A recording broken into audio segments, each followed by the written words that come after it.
نام کا ایک مظلوم شہید ہوا ہے، آپ بھی جانتے ہوں گے، موب لنچنگ کا شکار ہو گیا تھا، اسے کچھ گنڈوں نے گھیر لیا اور اس سے کہا یہ بولو، اس نے وہ بھی بولا، یہ بولو، اس نے وہ بھی بولا، پھر بھی مار رہے ہیں، پھر بھی تکلیف دے رہے ہیں، وہ چیخ رہا ہے، وہ رو رہا ہے، لیکن پھر بھی تکلیف دے رہے ہیں، اس سے زبردستی جو بلوایا جا رہا ہے کہ مانے آج مسلمانوں کا عالم یہ ہے کہ ذرا سے نیتا بن گئے ہیں تو پتہ نہیں کیا کیا کہہ ڈالیں، بھونیشور گئے کٹک گئے تو اس کی جے ہو، یہ نعرہ ہو اور وہ نعرہ ہو۔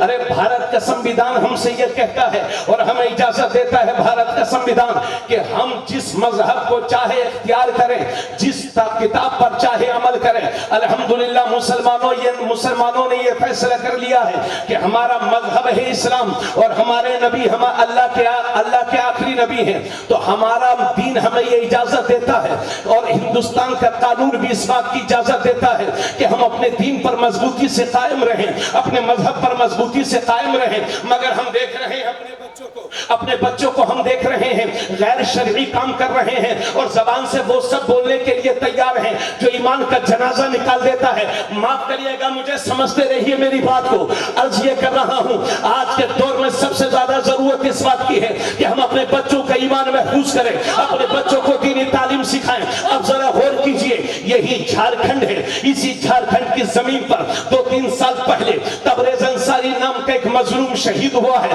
آپ بھی جانتے ہوں گے، موب لنچنگ کا شکار ہو گیا تھا، اسے کچھ گنڈوں نے گھیر لیا اور اس سے کہا یہ بولو، اس نے وہ بھی بولا، یہ بولو، اس نے وہ بھی بولا، پھر بھی مار رہے ہیں، پھر بھی تکلیف دے رہے ہیں، وہ چیخ رہا ہے، وہ رو رہا ہے، لیکن پھر بھی تکلیف دے رہے ہیں، اس سے زبردستی جو بلوایا جا رہا ہے وہ بول بھی رہے ہیں۔ میری قوم کے بچوں، اللہ تیری جان کی بھی حفاظت کرے، تیرے مال کی بھی حفاظت کرے، مگر تمہیں کیا دہانی کرانا چاہتا ہوں، تمہیں پاور کرانا چاہتا ہوں۔ اگر اس طرح کے حالات تمہاری زندگی میں کبھی آ جائیں تو حالات سے گھبرانا نہیں، اگر موت نہیں ہے تو کوئی مار نہیں سکتا اور موت ہے تو کوئی بچا نہیں سکتا، مگر ایسے نازک وقت میں بھی اپنی زبان پر کلمہ کفر مت لانا، اس لیے کہ اسی حالت میں اگر مر گئے تو شہید کہلاؤ گے، بچ جاؤ گے تو غازی کہلاؤ گے۔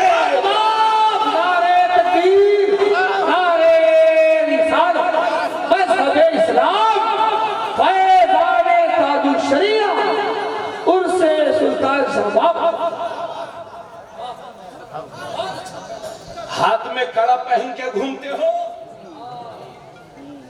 چین پہن کے گھومتے ہو، کڑا اس لیے تاکہ دنیا کو مسلمان نہ لگے۔ اگر اس لیے کڑا پہنتے ہو تو جان لو تم نے ابھی ایمان کی لذت کو محسوس ہی نہیں کیا ہے۔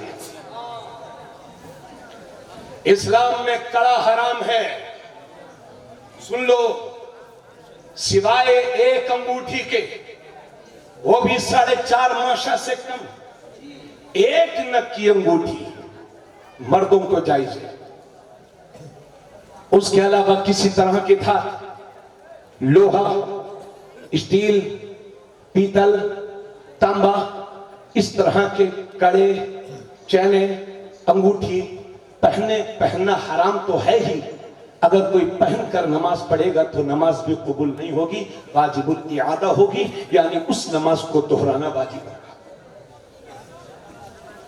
اگر جلسے میں آئے ہو تو نوجوانوں آج ہی اپنے ہاتھوں سے نکال لو اور ابھی نکال لو، اور حضرت سلطان شاہ کو گواہ بنا لو کہ حضور والا آپ کے جلسے میں آئے ہیں تو کچھ لے کر دیں۔ بہت اچھا پیغام، بات سمجھ گئے؟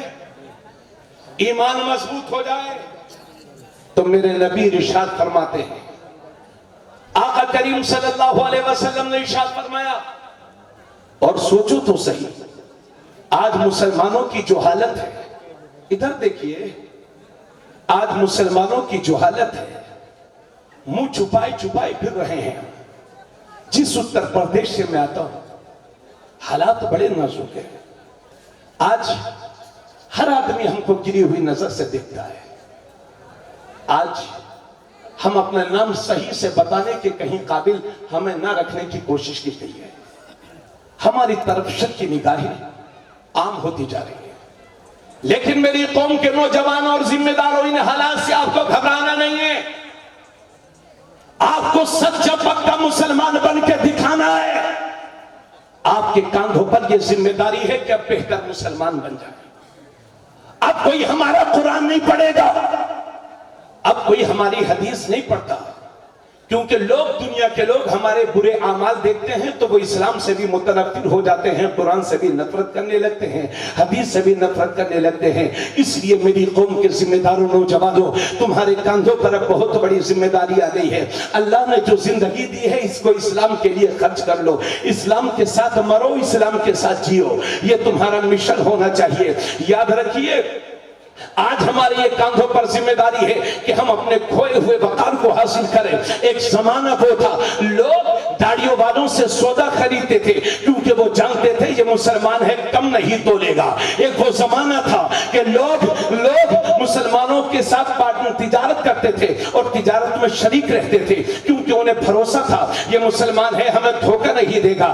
آج دنیا کا اعتماد ہم سے اٹھ گیا ہے. اور سنیے میرے بھائیوں, میں دعوے کے ساتھ کہتا ہوں, توجہ سے, دعوے کے ساتھ کہتا ہوں اس بات کو کہ مجھ سے زیادہ اسلام تو آپ پھیلا سکتے ہیں, چونکہ میں تو جلسے سے پرسوں بریلی شریف میں حضور صدر العلماء علامہ تحسین رضا علیہ رحمت کا عرص پاک تھا. الحمدللہ بحیثیت خصوصی مقرر مجھے بولنے کی دعوت دی گئی تھی. الحمدللہ میں نے تقریر وہاں کی, اس کے بعد چلا آیا. جا رہا ہوں تو مسلمانوں میں, آ رہا ہوں تو مسلمانوں میں, گھر پہ ٹھہرا ہوا ہوں تو مسلمانوں کے, مدرسہ پہنچ جاتا ہوں تو مسلمانوں میں, مسجد میں پہنچتا ہوں تو مسلمانوں میں, ملاقات ہوتی ہے تو مسلمانوں سے. اس لیے میں کہتا ہوں کہ ہم سے زیادہ اسلام تو آپ پھیلا سکتے ہو, اسلام کی تعلیم کو عام آپ کر سکتے ہو, کیونکہ سماج میں آپ رہتے ہو, دنیا کے دوسرے دھرم کے لوگوں کے ساتھ تجارت آپ کرتے ہو, مارکیٹ میں دکانیں آپ کی ہے. یاد رکھو, اگر تمہاری دکان پر کوئی 1000 کا کسٹمر کھڑا ہو اور ادھر مسجد سے صدائے اللہ اکبر آ جائے تو میرا ماننا یہ ہے کہ کسٹمر کو چھوڑو اور اللہ کے گھر کی راہ لے لو.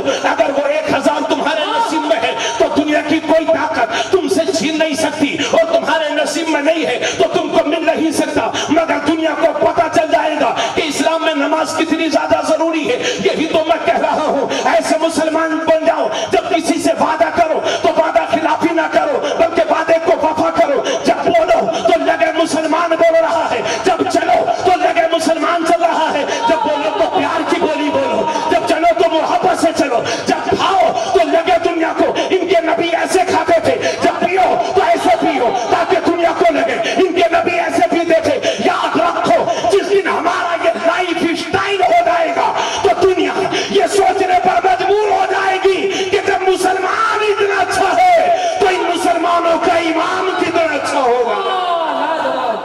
نعرہ تکبیر, نعرہ رسالت, عظمت مصطفیٰ, مذہب اسلام, پیغام اسلام. ارے بیچ مجمع سے ایک نعرہ ہو جائے بھائی, آپ کے ہاں تو ذرا زور سے اللہ اکبر. زندہ سرکار حضور مجاہد ملت, سرکار قیامت, دلدار قیامت, آقا قیامت, نعرہ تکبیر.